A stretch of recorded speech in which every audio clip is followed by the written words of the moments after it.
Hello everyone and welcome to ZP Productions, and today I'll bring you through the Tamron lens utility. I think this is a very useful application if you are using Tamron lenses and doing videos with them, especially locked off videos, because they do give you certain amount of control that is quite interesting using the application itself. Now first, let's talk about installing the application. It's quite simple. Go to the Play Store, search for Tamron Lens Utility and install it. Now this app has been only launched on the November 29, so prior to that, some of you may not see it, but today, at least at the point of this video, you should be able to find it quite easily in the App Store. Once you install it, you can actually run it and then you can connect your lens to the handphone itself. Now some of the lenses outright may not work. Okay, those lenses wise, you may need a firmware upgrade. Take a look at this on the screen here. You can see some firmware numbers that you need to upgrade for some of the lenses. So do an upgrade. Now to upgrade the firmware, you need to use a laptop, either a Mac OS or Windows OS. I did it for my 20 to 40 here. And after I did the upgrade, it works perfectly fine. So now let's talk about the application. But before we start, I want to thank Tamron Singapore Class Distribution for loading me these lenses so that I could try it out and bring to you what I think is so good about the application itself. Once again, this is really good if you are a video shooter. So first, let's show you the application, how to actually do all the connection stuff. Now, to know that whether your lens is supported, I noticed that all the modern lenses will have some sort of a USB-C port here. In fact, let me show you some of the lenses on the side too. All of them will have some sort of USB-C port. I noticed that this port here has two screw mounts or some sort, yeah, but it's all on the lens. So even this 50 to 400, there's also one at the side here. So that is how you know whether your lens is supported. Now for Z mount, actually Nikon just got supported by Tamron. So this is a Tamron Z mount lens. This is the 70 to 300. I get to review it. There's also the port here and you can use it to connect. So if you see the port at the side of your lens, most likely means that your lens is supported by application. It's just a matter whether the firmware does allow it or not. So if you do not, I'll say as if you could not connect or it shows an error, just go online to the Tamron website and do a firmware upgrade. Once you're done, all you need to do is take any USB-C cable. Now, if you go online, they will always say that Tamron recommends you the connector cable. I noticed that you can take any USB-C, it works. Even those with USB-C head, but the version 3.0 or version 2, it may actually work. So just try it out. I mean, I got it to work with like the charging cable for Mac, which is a 2-meter long USB-C cable. I know that's not a high-speed cable, but it is long and very useful. Now, to use this application is very simple. First, just launch the Tamron Lens Utility. And once you go in, it will tell you whether a lens is connected or not. And, because I'm using this app now, you don't see any connection to any lens yet. But before we start connecting a lens in, let me show you some of the other things that are more important. Now, first, you would like to press the question mark on the top right, and this is to how to set up. So there is quite a bit of functions here, and it will explain to you what are the various things that you could set with your application. Now, I'm not going to go in depth into all these things because you can probably read up yourself on it. But most importantly, you can click on the 3 lines, the hamburger menu, I call it. And you can see another help here, which will be better to navigate because the previous help on the top right gives you this whole list, which is hard to understand. But this is quite straightforward. It will tell you whether the connecting the lens setup, and the remote set button setting. So this allows you to better understand what it all means. You can press one of them and read it through yourself. In fact, this pretty much explains almost everything in this application, which there is quite some things. Now there is one more thing I'll show you is the bottom right hand, this bell button. Clicking on this will allow you to see information regarding your lens. So currently there's no lens connected, so let's do the lens connection first. Any USB-C cable will do. Connect into the port at the side here. On your camera, okay, this app can be used without a camera itself. However, you can only configure it and you can't do much. So using it with a camera allows you to test the functions out and also configure it better, especially if you want to try out all the focusing mechanisms built into the application itself. So once you connect it, then you connect it to your phone. Straight away, you will see that the lens is now connected. And firstly, there is two major menus you need to take note of, the lens and the remote. The first menu shows the lens menu, and it shows you the focus ring. And of course, if your lens have a button, it will show you the button. Now this lens here, the 20-40 has no button. So I'll show you one with the button, and that is probably the 50-400. I'll show you guys later on it, because that has a little bit more, I'll say, as alternative functions. And then there's of course the remote function here, and the remote function allows you to control the lens focusing mechanism, but only to a certain extent. This is something that I feel our application could improve a little bit by allowing you to control the focus using the app. But as is now, you can only record the various focus point, but you can't actually control the focus with the application itself. At least not, shifting it yourself. You can save the points and then activate some functions, which I will show you now. First, I'll show you the first menu, which is the focus ring functions. And you can see there is the rotation default and method of non-linear. To navigate around the menu, you need to click the arrows up and down, and you can navigate around the menu itself. So we talk about the focus ring first, and let's say we don't want the rotation to be on the default mode, we want it to be something special. Press OK, and you can see whether it does a reverse or a standard default. So that is one way. I mean, some people prefer to focus on the clockwise and some people counterclockwise. Personal preference, you can choose it here. The next one is the method of rotation, and that is the linear and non-linear mode. So the default is the non-linear, and that is the one where if you turn faster, it actually focuses way quicker, and if you turn slowly, it focuses way more finely. What it means is that if you are expecting the ring at 5 degrees to be at a certain position, it is not. It really depends how fast you turn. So what you can do is that you can change it to the linear mode, and once you select the linear mode, you can actually have additional functions. Firstly, there is the linear part of things, and secondly, there is the angle part of things. So what does angle do is that if you press on the angle itself, you press OK, you'll see 90, 180, 270, 360. What it means is that depending on how much you turn the ring, it will focus from close to infinity, depend on how much rotation is set here. If you set in 90, what it means that between infinity and minimum, it is a 90-degree turn. And if you set 180, it means that it takes a 180-degree turn. So this is for people who really want to control the lens and then rig it up and then put some gearing inside. The only issue with this mechanism is that there is no hard stop on the ring itself. So you can overturn and then you lose some of your functions there because you have now moved out of the minimum and infinity. But if you control and restrict yourself properly on the focusing mechanisms, especially the follow focus mechanisms that you normally buy for cinematic equipment, you can prevent that, and then this is very, very useful. So let me demonstrate to you a 90-degree infinity to minimum focusing distance function.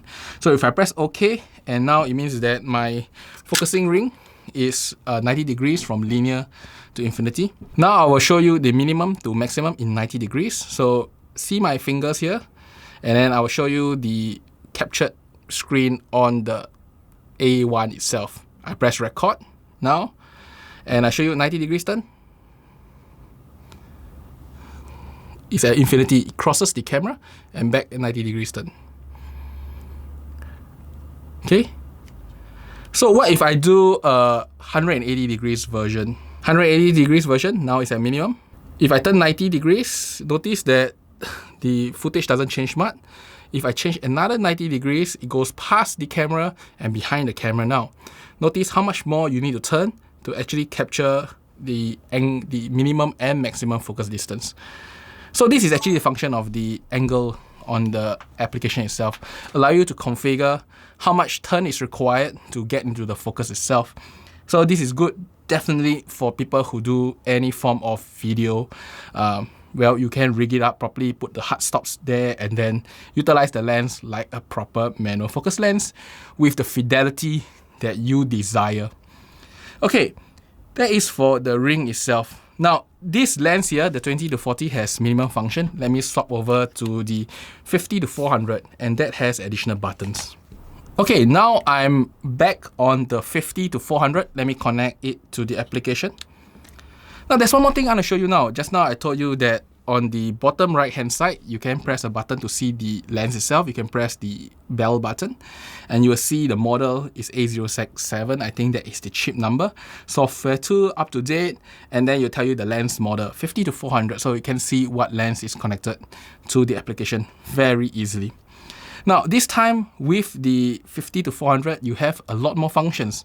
Firstly, you have I'll say it's a switch button and a ring tab. So the ring we have went through just now. So the other thing is the custom switch function and then the buttons itself. So on the 50 to 400, you will see custom 1, custom 2, custom 3. I'm not sure whether you can see. Let me zoom in very close to my face to show you now. You'll see these 3-point switch, or should I say 3-position switch. And by putting it in different position, what you do is that you configure this particular button here to take on different functions itself. Now, what you can see on the application now is that it is in AB focus. And then, of course, there is the focus preset and then the ring function. I just played around with the lens. So what it means is that if the lens is in custom switch 1 position, it'll be AB focus, 2 is focus preset, and 3 is ring function. Let me show you the other functions first before we talk in depth into what this all means. Let me press OK. And then you will see that inside it, there is the base camera function. What it means is that if you set your camera function, your Sony camera will determine what the function of the button is. And next, you got your select AF MF, and this what you do is that you will switch between AF and MF on the lens itself. Now, it really depends on what kind of camera, because the A1 here, for example, uses a mechanical switch to switch between AF MF. Some other cameras may not. They may use a pure software one. So it really depends. If you were to mess around with this AF MF on the lens itself, the camera will be a bit confusing to use at that point in time. Next is the focus limiter. Now, focus limiter allows you to set the limit of the lens itself, where it focuses, between the, I would say, as minimum and maximum. Now, this is very useful for the 50 to 400 because, this lens goes as close as, I think, 20 or 30 cm in front of the lens for a 0.5 magnification all the way to infinity. And because it's a 400mm, it does, shift your focus quite a little. By using a focus limiter, you speed up lenses such as the 50 to 400 significantly, especially if you are going to do something that is not going to be within 5 meters of you. Why try to focus below that? So the focus limiter key purpose is to speed up telephoto lens. Then there is the focus preset, and focus preset is very simple. What it means that you set a point of focus and then you shift the thing itself. And when you press the button, it will shift the lens to the point of focus that you set. Now, this function requires a bit of setting. I will show you guys later. Let me finish everything, and then we talk about how to use the focus preset, the AB focus, which is very similar in nature. Then we have the AB focus. AB focus means that the lens will shift from point A to point B in a certain amount of time in video mode. But in photo mode, it will just quickly shift to point B. This, I would say, is a very video-centric function rather than a photo-centric function. I think for photographers, focus preset will probably be what you need. Then there is the ring function, and what it means is that pressing the button changes the ring's ability. So what it does is that you can choose whether you want focus or aperture, and just choosing it will determine what is being set. And lastly, its clear setting is to just reset everything from the lens itself.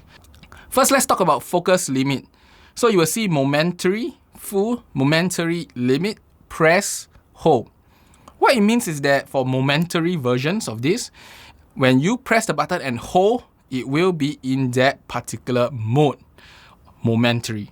So if it's momentary full, it means that when you press and hold, it will go full range. If you release it, it's in limit mode.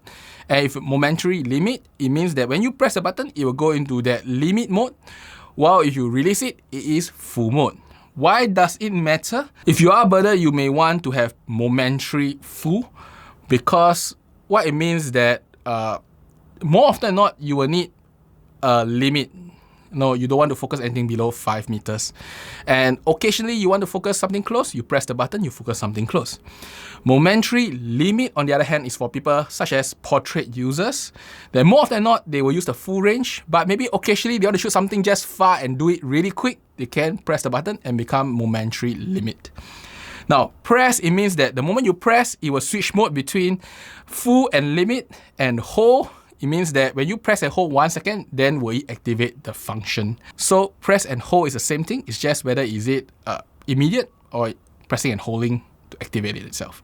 So what can you say is that once you press OK in any of them, you'll see 5 meter to infinity, 7 meter to infinity, and 10 meter to infinity. It means that what is the minimum focus distance, and then infinity is the maximum focus distance. So that is about it for the focus limit. Next, we will look at focus preset. And focus preset, once you click it, first you will see a time. And this is how fast the lens will shift from the current point to the new focus point set by the button. How long does it take? So in this case, 5 seconds, for example. When you press OK, it means that if I was to preset some distance in this lens, it will take 5 seconds to move to that point from whatever point it is now. Now, I will now record the screen of the camera itself and let you guys see what's happening. So once I press record, I'll record a point now on the screen, which is actually focused on the camera in front of me. I zoom in, I show you this is in focus. To save a point on the focus preset, press and hold the button for 1 second, and then you will save it. Now, you can just out of focus the mechanism again, as you can see on the screen, and press it. It will slowly shift into focus. That is the focus preset function. So for the AB function, it is similar. So let me show you how it's done again. I'll set function 2, for example, to AB. Okay, I'll say it for 3 seconds. I press OK. So now I'll move back to my camera and I will start recording. So first you can see that I'm focused onto the screen again, and I want this to be my point 1. So I'll press and hold, and this will save A. So now I shift another point. Let me shift to the back. It's a bit dark in my room, so probably you can't see much. And then I will shift as point B. I'll press and hold 1 second again, and it saves. So now that I have saved point A and point B, let me show you in the footage itself. Moving back to A in 3 seconds. Then moving to B in 3 seconds. And then moving back to A in 3 seconds. All I need to do is just tap the button, as you can see on the video now, and I can shift between A and B smoothly based on the timing I set in the application. And that's really about it for the A-B shifting. So that is actually how the A-B focus works. And with that, I'm going to the remote function, which is a glorified version of that. Now in the remote function, you can now set 3 different settings. And in the settings, you can either choose A-B focus or focus preset. And it's the same, you can set how many seconds you want. For example, 3 seconds, you press save. And instead of holding 1 second on the button for the camera itself, you hold 1 second on 1, 2, or 3. And if you want to traverse, you click 1, 2, or 3 once, and it will traverse accordingly. I will demonstrate to you this outdoors with my 20 to 40, and I will switch over now to it. Now, I think you have seen the function outdoors using the A-B focus and focus preset. Now, why is this function so useful is because you can lock off your camera onto a tripod and use a very long, cable itself and set the timing, do some artistic decision to shift the focus according to the way you want it. If you want a very fast shift, set 1 second, half a second.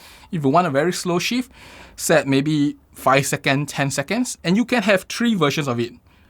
Most likely in real world, I'm guessing that you will have 1 A-B and multiple focus preset, maybe 2 focus presets, so that you can shift to point A to point B, and B shift to point C, C shift to point D, and D maybe shift back to point A.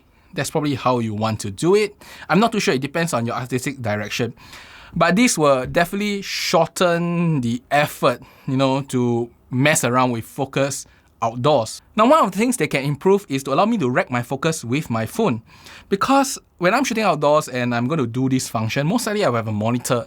And if I can rack the focus using the handphone itself, rather than having to turn the ring and set the focus itself, it is a lot more convenient, and I can totally not touch the camera. With this now, I still have to touch the camera, shift to focus A, shift to focus B, shift to focus C, and save it all. It is a lot more tedious, and it does create some shake onto the camera itself. So that is one thing definitely they can improve the application for. Okay. Hello everyone, and welcome to my outdoor test, or supposedly outdoor test. So what happened is that recently the weather was really bad. Supposed to go out and reshoot it today, because of various reasons it was not possible.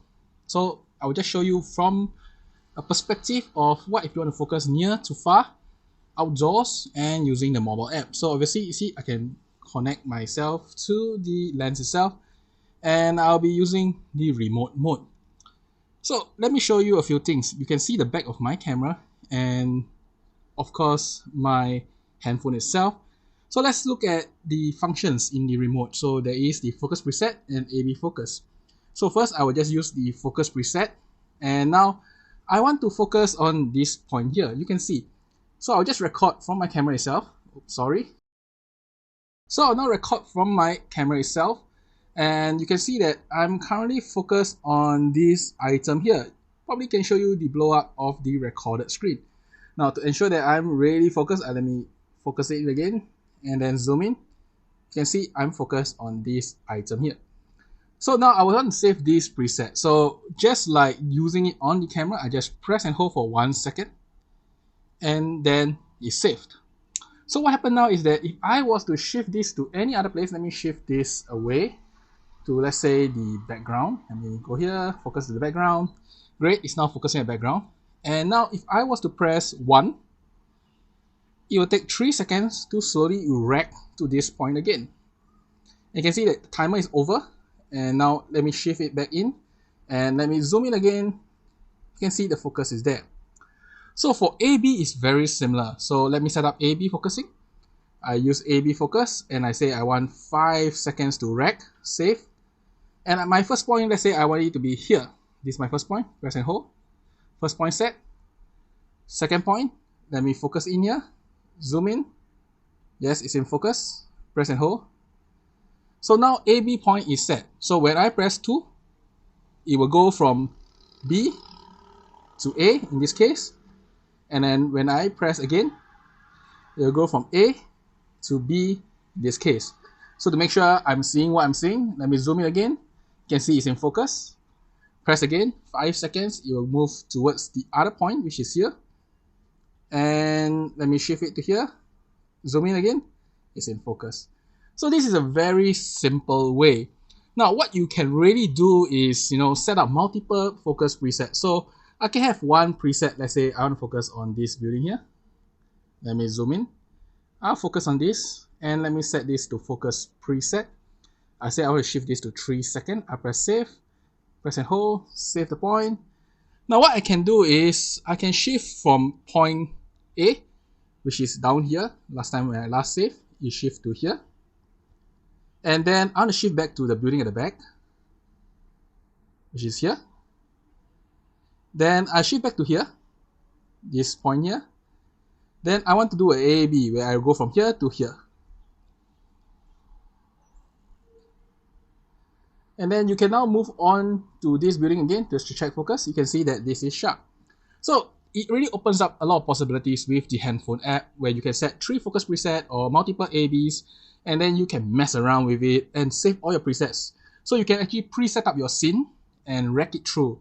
Now you can have a very slow rack, which is otherwise not possible. Let's say, for example, this one, let me set to a 10-second rack. I say 10 seconds, and I want to focus on this one at 10-second point. So let me save this. So it's a 10 seconds to this building. I'll go back to 3 seconds to this point, and then I'll take a slow rack to this point. 10 seconds rec. So you can really have a lot of artistic capabilities using the phone app, because you can set long and slow racking, which is otherwise impossible on the I'll say camera itself, and you can choose where to rack it to. So this is the perk of using the application with the camera outdoors. Tamron really did a good job for this, and if you are into any form of videography and you want to rack around the scene, I think this is a good application. Now back to the studio. And really, that's about it. This is the Tamron lens utility, a very, very useful utility for people who are actually doing videos. And for doing photos, I mean, you will appreciate the focus limiter function. This is better than last time, because in the past, you can only choose one limit, 5m to infinity, and that is hard-coded in the lens. Now you can choose what is the limit using the application, and depends on what you want to do. It is a mobile app. You can carry anywhere.